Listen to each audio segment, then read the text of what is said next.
All right, we're going to be live in a few seconds here. Ooh. Ooh, your meeting is now streaming live on Facebook. We're in. We're so excited. Okay, so my name is Zach Sparrow. I work with Keller Williams in Napa Valley and Solano County. I'm here with Annelise Bretthauer, formerly known as Annalise Moss. I'm a good friend of mine from college and also a financial planner in Oregon. And we're going to be discussing today when a virus attacks your bank account, which she thinks viruses can't attack your bank account because it's money and not a human being, but we'll see. No, I said it's cash, not in the market. Hopefully, your brokerage account might be attacked by the virus. Your 401k. Exactly. So we have a couple of different things we're going to cover today, but I want to kind of just start off with how I met Annalise. She doesn't know I was going to discuss this, so we'll watch as her face changes and gets angrier. But Annalise and I, we met in college. I was I was trying to get involved at the college I was going and attending to. And so I walked into the sales club meeting. It was the first ever sales club at Oregon State University. Annalise sees me and I'm like fully dressed up like I'm going to a business meeting. And everybody at Oregon State, just so you know, does not wear nice clothes. Like they honestly most of them look homeless most of the time. It was an Uggs and North Face kind of school. Yeah. So our soon-to-be mentor at the time, Bob Mays, starts calling me GQ. I believe in that first meeting. I'm pretty sure. Because you walked in with a petticoat and a scarf. And he was like, okay, GQ. Yeah, so we end up becoming good friends and we end up running the sales club together. Annalise was our secretary. Something you should know about Annalise is that she's dyslexic, right? Mm-hmm. So being a secretary when you're dyslexic is maybe not the best thing you should be doing, you know? So anyways, she ends up becoming the vice president of sales club. I end up becoming the president of sales club. And then we start being mentored by Bob Mays during the Austin Entrepreneurship Program at Oregon State University, which is like an elite. I wouldn't say elite. I felt elite in that group, but maybe I wasn't. It was like an elite group. It was. Yeah, it was an elite group of students who were mentored by Bob Mays and people that came in from Oregon State alumni that were CEOs, CFOs, COOs, high-level people and executives that had issues in their businesses, and then we would try to solve that issue in class. So it was like a case study class. And so Annalise is just like, she's this like short little human being. I mean, you can't tell right now, but Annalise is very, very short. Her husband is short too, so I don't think they're going to be making a basketball player. You never know. Soon. Could happen. Yeah, so Annalise decides that she's like, first of all, in this class, she's hilarious because there was constantly jokes made. Annalise does not get jokes. So for example, today, or I was going to name this Zoom podcast, like I was like, okay, let's name it like virus attacks your accounts or something like this. And Annalise is like, why don't we name it COVID-19, how to maintain your finances during uncertain times. Yeah, that's what it is. COVID-19, uncertain times. What do you do with your money? Yeah, I was like, that's not going to get anybody's attention. Okay. You're the master marketer, so I trust you. I know. So then Annalise decides that it's on her bucket list to become a pageant girl or do a pageant competition. Okay, this was in college, so you have to give them that context. She wins. She wins the pageant contest. I was like, are you serious right now? So she wins, goes on to get her master's. Was it in business or finance? It was an MBA in finance and securities. Okay. Leaves Oregon State University, goes off to University of Oregon, gets this master's degree. Her and I stay friends. Then she goes to work. I can't remember where you went to work for first, but you went to work for Becker Capital. Is that right? Yep. Yeah. So Becker Capital, which is like a hedge fund, right? It's a money manager. money Which manager. we don't have to get into the details of all Yeah, that. yeah. No, we don't have to get into all the details. And then she decides to leave that and go and start her own business, Rise Up Financial, which I'm all about. Rise up. Okay. Rise up, So, level up. Yep. I love it. So, anyways, all right. So let's get into the heat of the topic. So basically, today we're talking about how to maintain your finances during this time. Annalise, do you have anything to say about me during the time I was in college? I've never met somebody like you. I'll say that.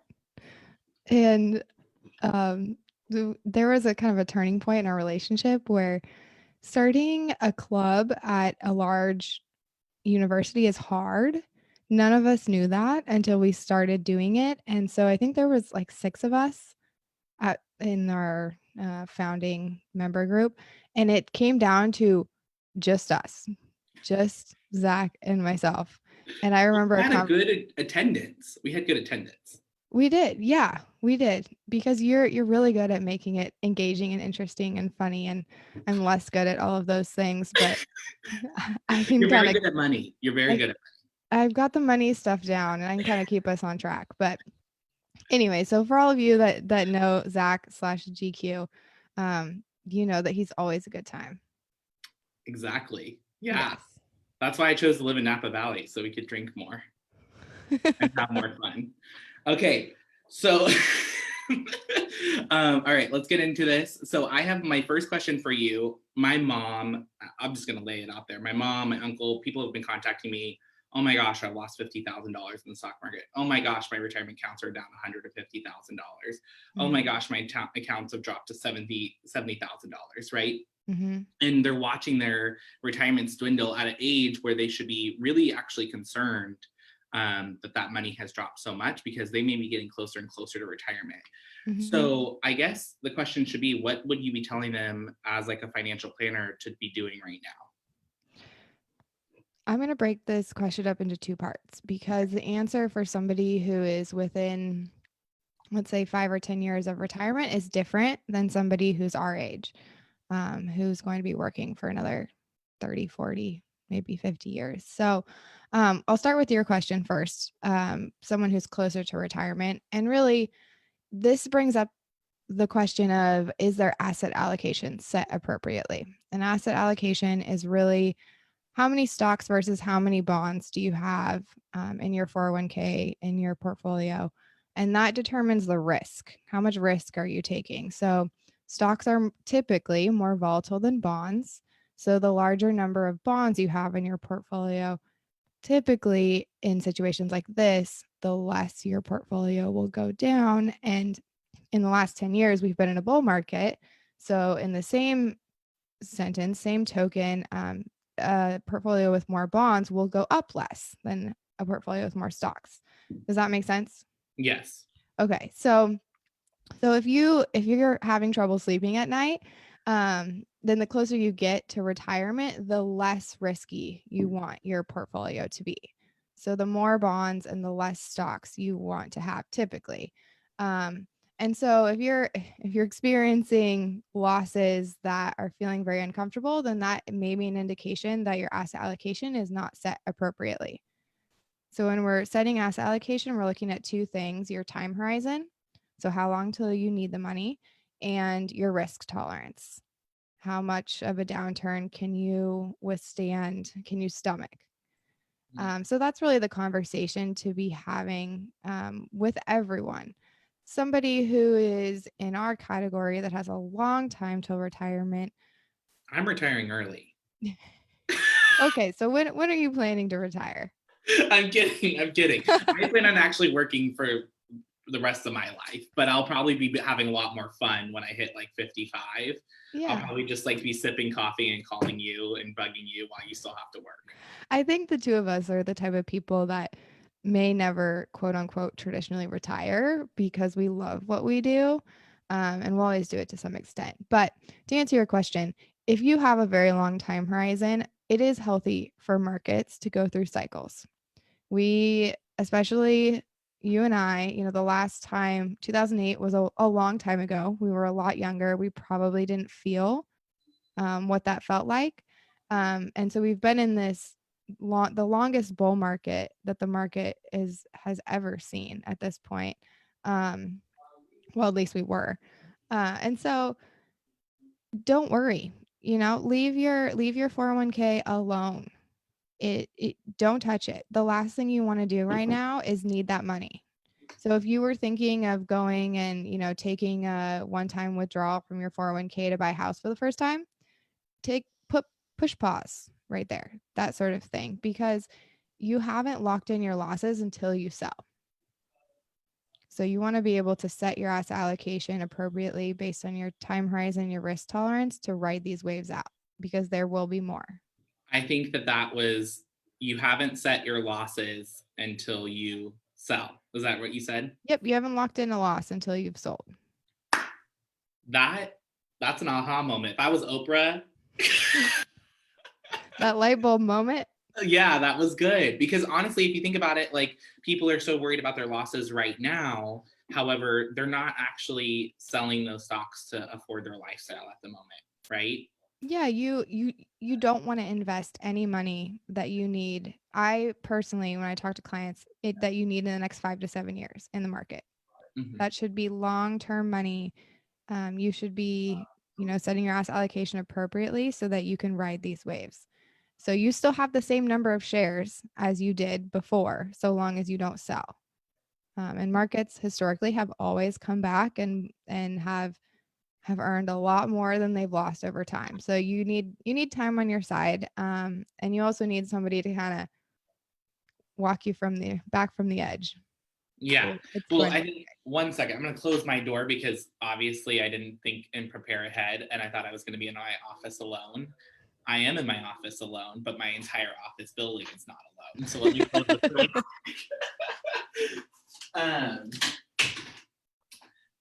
So I think that, you made a great point there, but for somebody that is younger right now, should they be buying in? Should they be going after it and tackling it and going to get some stocks right now? Good question. If you are new to the investment world, now is not the time to jump in head first. This is the time where you really want to have a solid understanding of investment principles and a strategy, and have somebody to hold you accountable to that strategy. So with that said, if you are somebody who's very comfortable with investing and you've had cash sitting on the side, it could be a buying opportunity. I'll talk personally what I've been doing. So my husband and I do have a long-term savings account, which a portion of it had been sitting in cash. And I have been cost averaging into the market during the last couple of weeks. So what that means is I'm taking the same dollar amount. So let's just say it's $1,000, and I'm taking an interval of time and I'm purchasing different numbers of shares because the market is going up and down over time. So I'm purchasing $1,000 worth right now. I'm buying the Vanguard total stock market. The ticker is VTI. So I'm buying $1,000 here, $1,000 here, $1,000 here, $1,000 here. So when you look over the purchase price over that period of time, that's what's called the cost averaging into the market. So I'm not concerned if it goes down more, the next time I buy it, or up a little bit more, because we're spacing out when I'm purchasing. And that's a strategy that, you really have to be comfortable with investing to do. So if you have an advisor and you've got cash on the side, great. But if you're somebody who hasn't been an investor prior to this point, I'd push the pause button and invest in your knowledge about the stock market. So, read a Warren Buffett book, or, read one of Warren Buffett's stockholder letters, or just educate yourself. That's what I would be doing right now if you're new to investing. I love that. That's smart. Just to kind of give you an idea, I know because I'm friends with Annalise, I was in Annalise's wedding. I was a bridesman. So Annalise's wedding was non-traditional. There was men and women on both sides. And I loved it. It was so much fun. But Annalise and her husband actually have at like 6 o'clock on Thursdays or something, or 6 o'clock on Sundays. You guys have like a financial meeting, right? We have financial planning Saturday, actually. But yes, exactly. We have financial planning Saturday, and it's every morning, Saturday morning. And now it takes us a minute. But at the beginning it took us 20 minutes where we'd go through our budget and we'd look at everything we spent last week and we'd talk about what's coming up and how we're doing, and just to get on the same page. Yeah. Could you imagine being married to Annalise? She'd be like, listen, you went out to the bar last night, or you signed up for another wine membership. Everything's canceled. Your life is canceled. You're staying at home. That's what I imagine being married to Annalise is. Well, thankfully my husband and I have very similar purchasing tendencies. So neither of us are really out at the bar type. But you know, we GQ makes us more fun than we are usually. Okay, so stocks are low. You talked about, you know, the buying method. You would do actually like $1,000, like say you have $5,000, you do $500 a day for the next however many days, and just invest slowly into the market. So you're, again, like what you said, cost averaging, basically, like if one day it's really bad and one day it gets better, it's okay because it evens out, versus dumping $5,000 all at once. Yeah, I wouldn't try to time the market. Nobody can time the market. It's an unsuccessful strategy. So that's a way to ease into the market without trying to pick a day that's quote unquote best, because nobody knows. Good. Okay. How do you leverage? I guess my question is, for a lot of people, I know my clients, especially, some of them are living month to month. And some of them may only have, let's just say, $10,000 in savings, you know. They are not prepared for something like this. If, you know, they were to be unemployed for a few months, this could get really tight really fast. I guess my question for you is, how do they leverage their money? Because they only have a finite amount at the moment. Yeah, this kind of environment really shows how important a fully funded emergency fund and a plan is. So I'm on the conservative side, and I recommend clients have at least 6 months of living expenses and emergency fund. But if you don't, what do? You know, you've got bills coming from all ends. How do you choose? And what I would start with is go to your lenders and ask for a concession. Ask, can you lower my interest rate? Can you freeze my payments? What can you do to help me? Because if you show them that you want to pay and you're not just going to, you know, turn the other way and stop paying them, a lot of lenders are aware of the situation and are working with people. And, you know, the Federal Reserve reduced the intraloan bank interest rate basically down to 0. So that's helping banks be able to make some adjustments for their customers. And so that's where I'd start. And yeah, it's not fun. You know, it's a commitment of probably hours on the phone, but you will feel better doing that than turning a blind eye and just saying, I'm not going to pay. You can also do that with your landlord. Call your landlord, ask them, you know, what can you do? Can you put me on a payment schedule? Can you give me a discount? When you show that effort, people seem to be responsive. I wrote some notes on this. I just want to make sure I'm not missing. See, this is the difference between Annalise and I. She like is so thorough. Like, I'm very detail oriented. I think she knows that. But like right now, she's like, I gotta make sure I covered every base. And I'm like, let me just paint out of the square and then I'll be done. That's why we were good together. We had different strengths. I want to touch on student loans because I'm guessing that a lot of people that you're talking to may have student loans. And the stimulus bill just got passed, I think, in the wee hours of the morning. But right now, student loans. So if you have federal student loans, they are automatically suspending payments until September 30th. That's amazing. Yeah. Right? But I was hoping they would credit me in my account because I got some federal student loans that I want them to pay off. And that was the initial bill. They messed me up. and And I do want to caveat all of this by there is a lot of information out there, some of which may not be accurate. So when Okay. you're reading, be careful of your source and you know, when was it published and those sort of things, because yes, this has changed 600 times in the last week and every media just wants to, you know, get something out the door. So if you have federal government student loans, your payments should be suspended until September 30th. You can always log in and check. It should be there should be a notification up there. Um, let's see.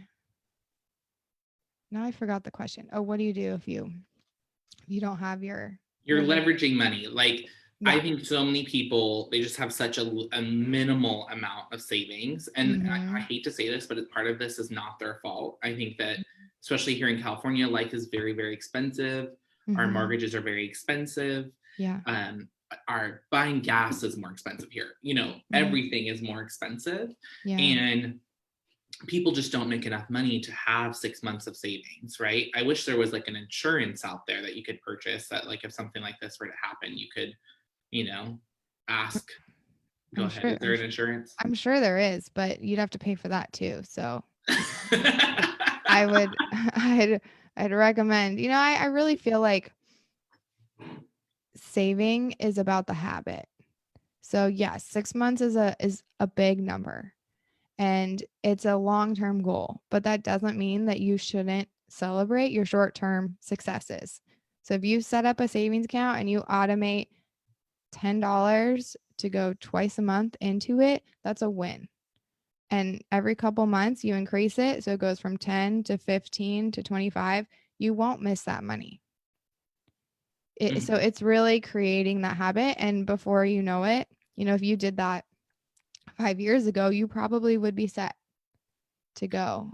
We were prepping for this call and you said, I'm not in the business. You said something, I'm not in the business of this. I'm in the business of behavioral change. Yeah, I think good financial planners are in the business of behavior change, because if we can't give our clients and anyone we talk to actionable steps that are not so overwhelming that they won't do them, they need to take action for Yeah. it to be valuable for you and for us.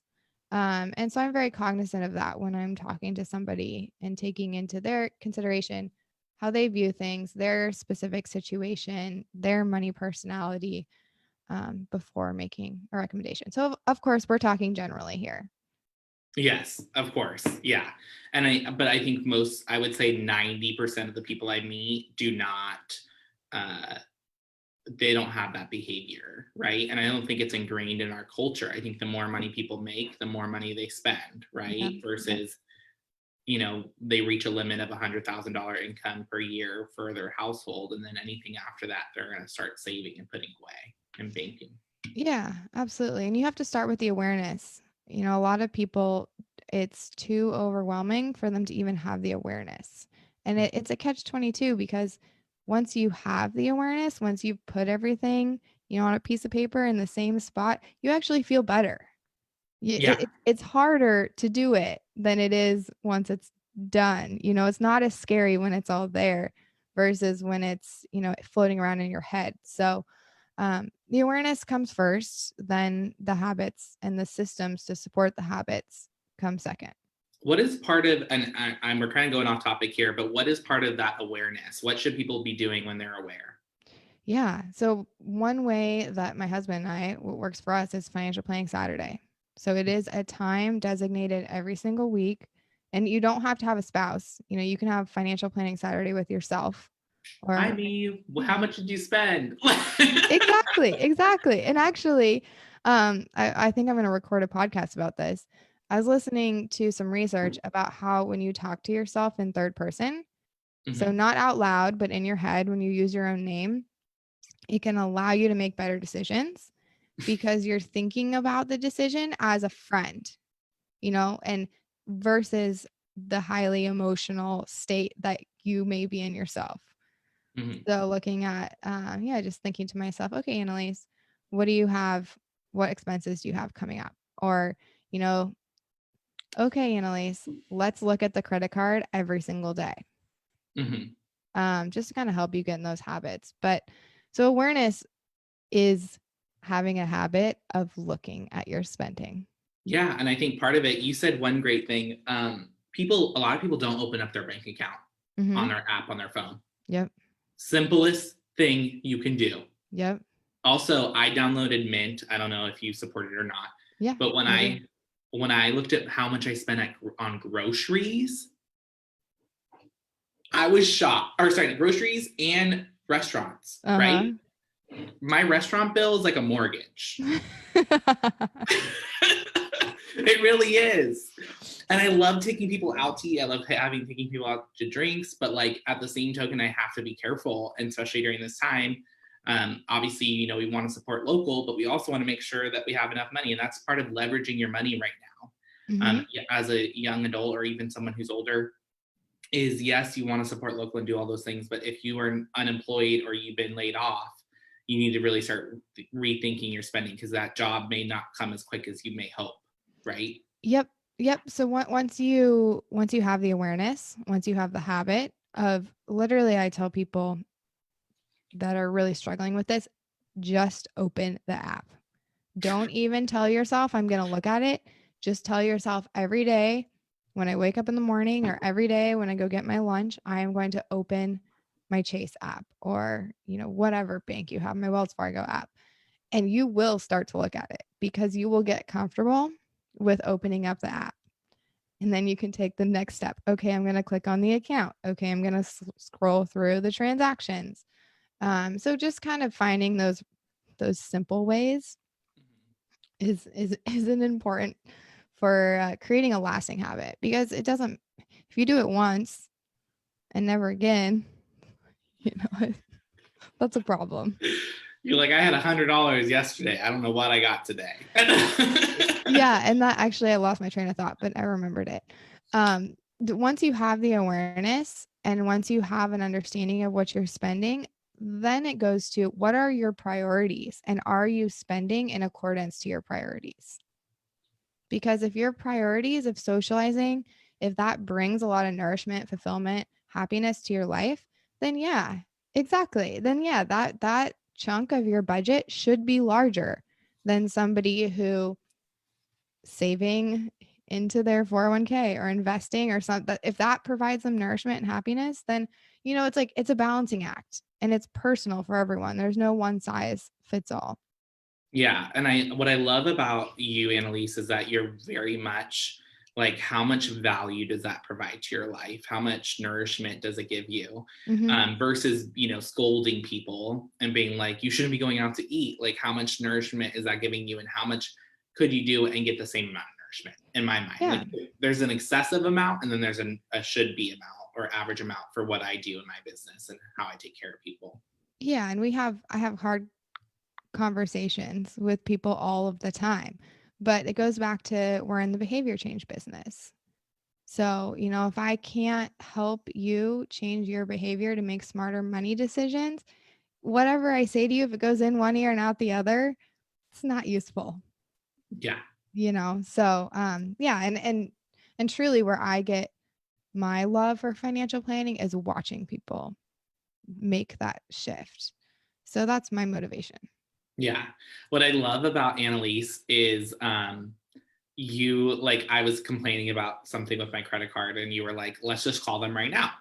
And I was like, I don't want to. Like, calling them was like hours. You're sitting on the phone. It did not take hours. But in my mind, it was hours of like sitting on the phone trying to deal with these crazy people, and, you know, probably not in our country, or for sure not in our country.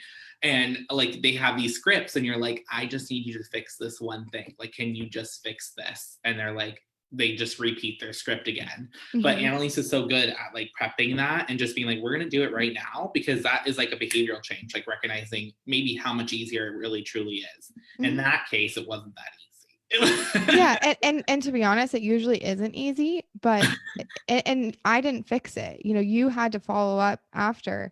And I know you did. And so, but sometimes just having somebody else who can navigate the system, who's done this 500 times, just makes it a little easier. It reduces that mountain to a little hill, and you're good to go. So I have it. I'm sure everybody's been waiting for this, but like if you, first of all, let's start off. And these questions weren't some of the questions I gave Annalise, so she's going to be caught off guard. that's okay. If I did, let's just say you do have an extra $5,000 right now, what would you be investing in? Well, that determines based on what are your priorities. Okay, let's just say I'm 27 years old and I have the money to do so. Mm-hmm. And I don't have to worry about risk because, or not as, I am worried about risk, but I don't want to worry about it as too much because I'm not retiring right away. Mm-hmm. Where should my money be going?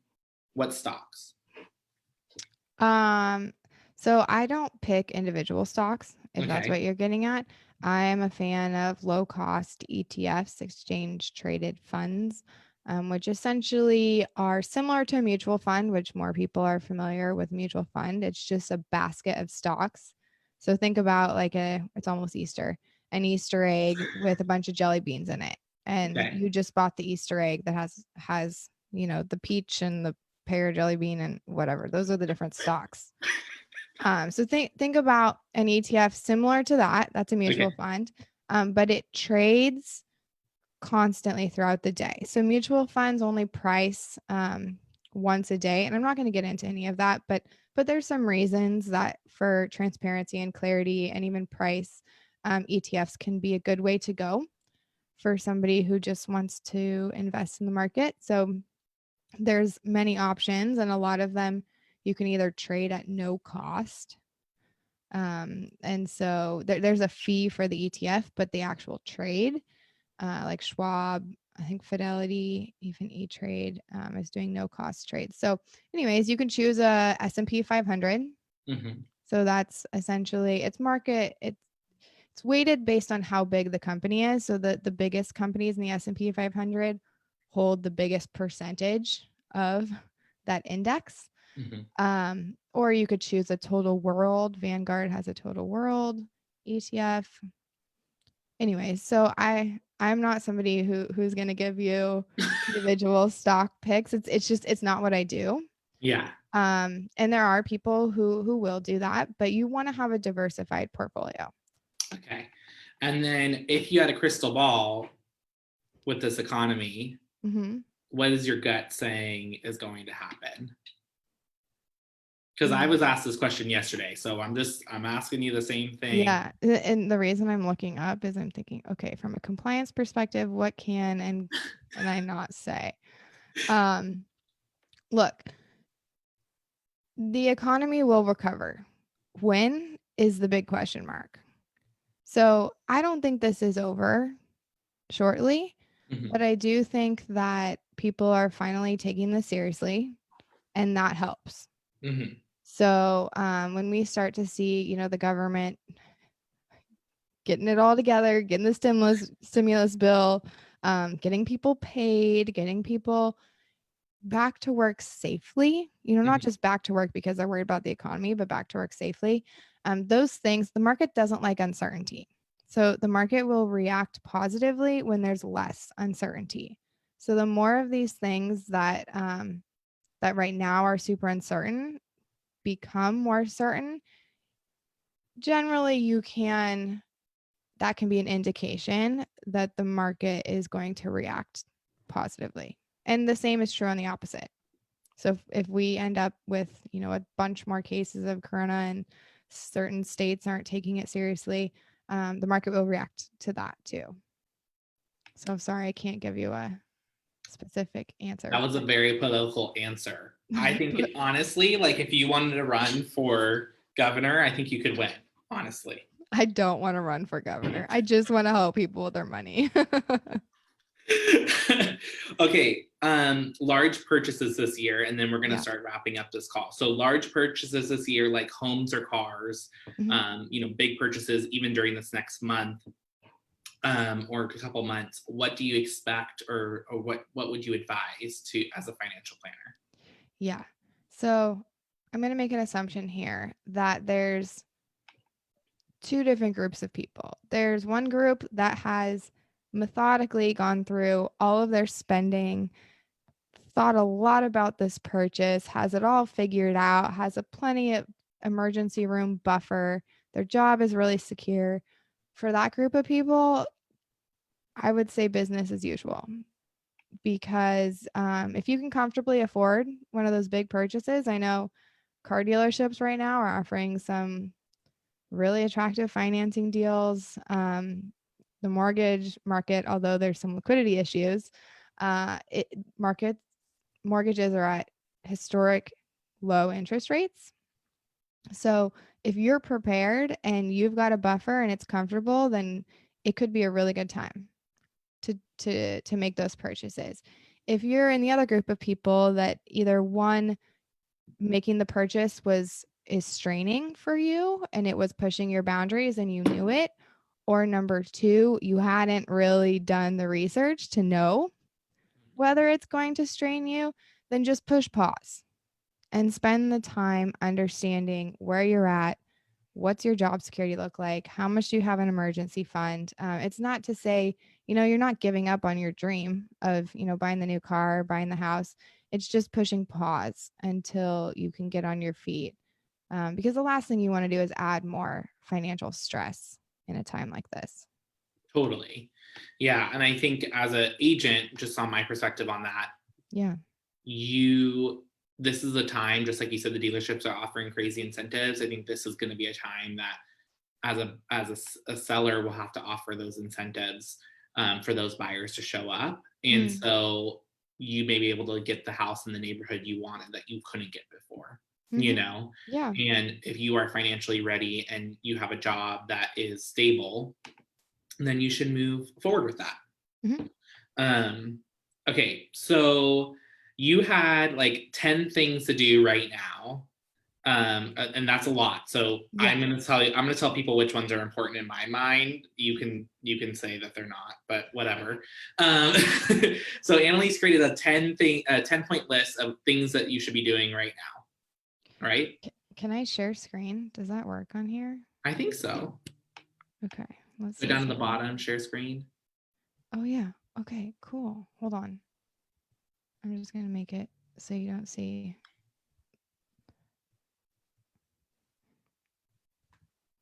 Sharing. Tell me when you see it. Okay. Beautiful. We good? Yeah, so good. All right, sweet. Okay. So 10 things you can do right now. Number one, and I really think this is important. We'll see what Zach thinks, but don't panic. Of course, that's way easier said than done. But in panic, people don't make their best decisions financially and in life. So if you can practice ways to stay calm, to reduce the panic, that is going to be beneficial to you. I think if they're out of toilet paper, though, they should panic. There have definitely been people hoarding toilet paper. So I'd hope that you have a neighbor that maybe you can sanitize the outside and they can give you some toilet paper. Okay. Yeah.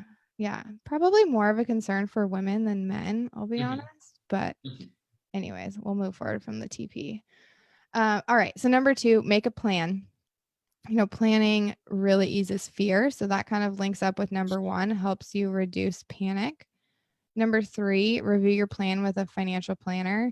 This isn't something that's typically accessible for everyone, but right now I'm part of a network that's doing COVID-19 free financial planning calls. So these are usually 30-minute calls where you can just talk to a financial planner and it's not going to cost you anything. So I can send you that link if people are interested.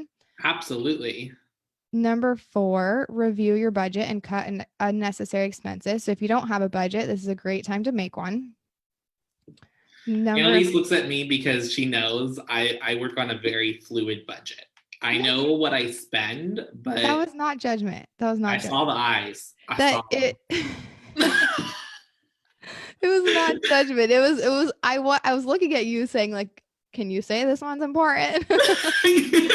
Not muy importante. That one's muy importante. Okay. Okay. All right. Number 5, explore refinancing debt. We talked about this earlier.